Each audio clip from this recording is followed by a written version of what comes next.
What is up, New Beginnings Church? Happy Thursday morning to you and welcome to this devotional series called Paradox. I got Pastor Aaron for a couple more days here. Let's do it and dive in. A paradox. Two seemingly contradictory ideas that come together. We've been talking about last week the ones directly from Scripture. This one kind of from cultural observation, but a lot of them have truth in them. And 100%. so I'm going to give you a new one today, and it's this. It's that the more you learn, the more you realize how little you actually know. Yeah.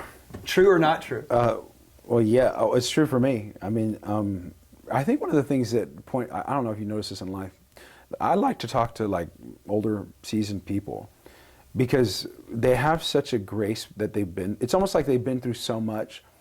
And I'm like younger and I'm like, this is right and this is wrong and this is I'm telling you, this is what we need to be doing and this is how I parent my kids and this is how and they have this smile on their, I don't know if you've seen the smirk. And it's not disrespectful. No. It's very much like, this guy don't know. Like he's young and I was that way too. Yeah. But one day he'll learn. Yeah, this guy don't know. I always tell, like even in our church, like I tell people in we have our growth tracker, our next steps.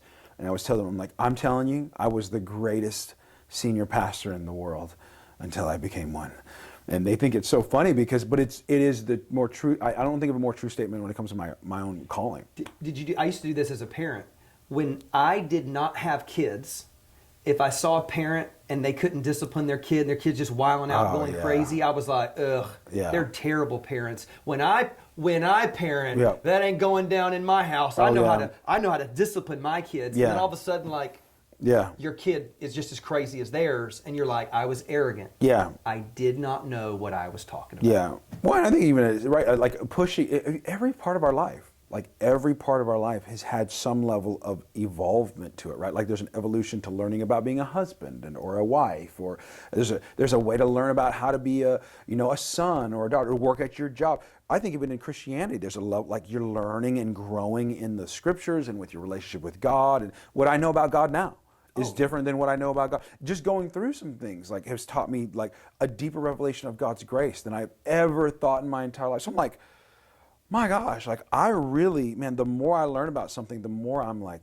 my gosh, there's so much more deep. That's why I like reading the Bible, because the more I do read the Bible, the more I'm like, this thing keeps going and going and going. 100%. When I was in my 20s, and I mean, to this day, I love the Scriptures. But when I was in my 20s and I got a hold of truth, I was like, and I'd get dogmatic about it. I'm right, you're wrong, I'm not going to listen to your point. As a matter of fact, I remember being in my 20s, I met another guy, and he had this different idea on the Scriptures. And it wasn't a major doctrine, it was different. And the first thing I thought was, what a heretic. Yeah. And then, of course, what happens is that if you'll truly stay humble and keep learning, stay humble and keep learning, all of a sudden you realize there's more that I don't know. Yeah. And I think we live in a fascinating time right now. I mean, think about this. We're exploring, the atom. And then we find out, man, there's something beneath the atom. Right. And we find, and there's quarks, and there's apparently there's a quantum, entanglement. And you're like, holy smokes, this thing goes deeper in than we thought. Yeah. And then as we learn more about space, we're like, it goes out deeper than we thought. And we really don't, there's so much more. And I think that's true even about, the Scriptures. I feel like I've been studying the Scriptures for over 20 years, and I still learn new stuff. Yeah. And it just reminds me, stay humble, stay learning, never think that you've arrived, and you've figured it all out. If you think you've figured it all out, that is arrogance run amok, I promise. Yeah. Well, it's been true for me as a pastor too, because I remember having moments with you, because we're unique. You and our relationship is unique. I don't know of anybody in my life outside of my family that I've known for 2 decades. So we've walked through some things. But even in ministry, when I first worked with you and worked for you, it was like, I remember we had like relational moments where I'm like, man, do you need to be done with grace? It's time for truth, and I'd literally be like, I'm right in this.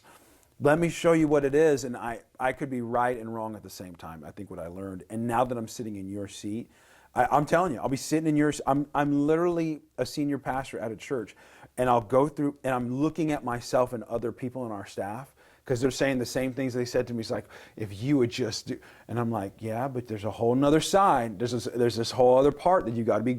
I'm trying to help them do what you did for me. Yeah. And so it's just funny because this has been this is one that makes me laugh, because I regularly, I think I text you regularly. You do. Hey, Pastor, just want you to know, thank you for not, for having grace with me as I walk through my absolute truths with you. That was kind of my thought. Well, I mean, here's one of the other ones too, is like, again, when we get overly certain, we can get rigid, we can get dogmatic, we can have a mean spirit about us. And the Apostle Paul really challenges something. Think about this. He starts talking about how, like, you can have all the knowledge in the world, which we don't, and we're admitting. Right. He says you can have all the knowledge in the world, but if it's not soaked in love, it's obnoxious, it's a sounding gong. This is not the way. Yeah. And so even thinking about that, like, yes, pursue knowledge, but let it always be covered in humility, so I keep learning. Yeah. And then, because the Bible even says, like, the pursuit of knowledge has the chance to create pride in you. Yeah. So you have to stay humble. But the other one Paul would say is this: stay loving. Yeah. Even if you're right, be kind about it. Yeah, yeah. And don't be right at the expense of always trying to be, maybe being offensive to other people. Right. And that's not the world we live in. Culture right now is be right and let everybody know and make sure they know they're wrong. Right. I mean, we want a virtue signal. We want to get above people. Yeah, that's a social media down flow to on me. them. Yeah, like I don't know. I mean, like I'm like, you can be right, but can you just be nice about it? Let's be honest. Our generation even is a prisoner of its own moment. Yeah. We look back at past Christian generations, and in their moment, they were certain. Right.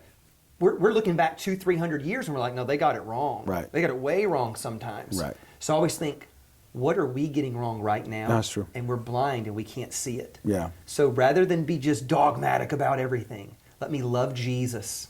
Let me cling to the scriptures and hold on to truth. Yeah. But let me be humble. Yeah. And let it be covered in love. Good. I love it. Church, I love you so much. God bless you. Thank you for being a part of this, and we will see you soon.